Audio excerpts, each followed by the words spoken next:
আন্দাউদ দরবার বাংলাদেশের এমন একটি দরবার, সারসিনা দরবার বলেন, ফুরফুরা দরবার বলেন, ধামকি দরবার বলেন, সিঙ্গুলা দরবার বলেন, এই বাংলাদেশের 12 আউলিয়ার দেশ চট্টগ্রাম সহ 360 জন অলির দেশ সিলেট, এবং এই বাংলাদেশে শাহজালাল, শাহ মখদুম, শাহ আলী, শাহ পনান, শাহ আমানত, শাহ ফতেহুল্লাহ, শাহ গরিবুল্লাহ, শাহ আলী বাগদাদি, শাহ শারফুদ্দিন চিশতি, বেহেশতি, খানজালিনী সহ আউলিয়া কেবার, বুজুর্গানি দিন, তাদের মাধ্যমে দেশে ধর্ম প্রচার হয়েছে।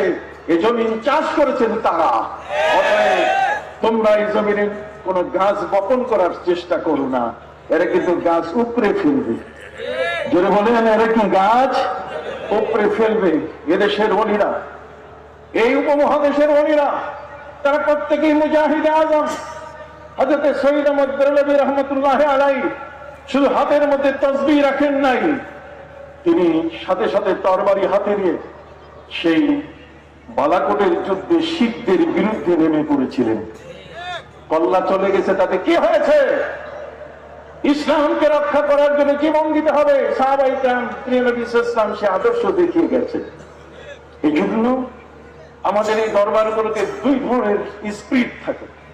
এক ধরনের স্পিরিট হচ্ছে আধ্যাত্মিক, আরেক ধরনের স্পিরিট হলো যদি জাহিরি ভাবে কোন সরকার, জাহিরি ভাবে যদি কোন ব্যক্তি ইসলামের বিরোধিতা করে, তাহলে আমরা তাকে কখনো ছাড়ি না। কথা বলেন?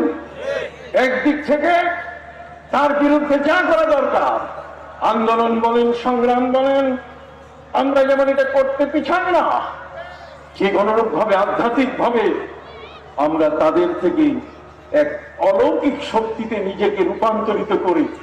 তাদের উপরে আমরা আল্লাহর হেদায়েতের দোয়া পেশ করলে ওই পথগুলা মানুষগুলো পথ ফিরে আসে।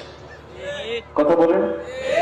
না হলে এই বাংলাদেশের জমিনের মধ্যে বীর বিক্রম আদিত্য, বিক্রমপুর, কথা বুঝতে পারছেন? গৌর গোবিন্দ, হযরত শাহজালাল, ইখতিয়ারউদ্দিন মোহাম্মদ খিলজির যুগে সেই লক্ষণ সেন সহ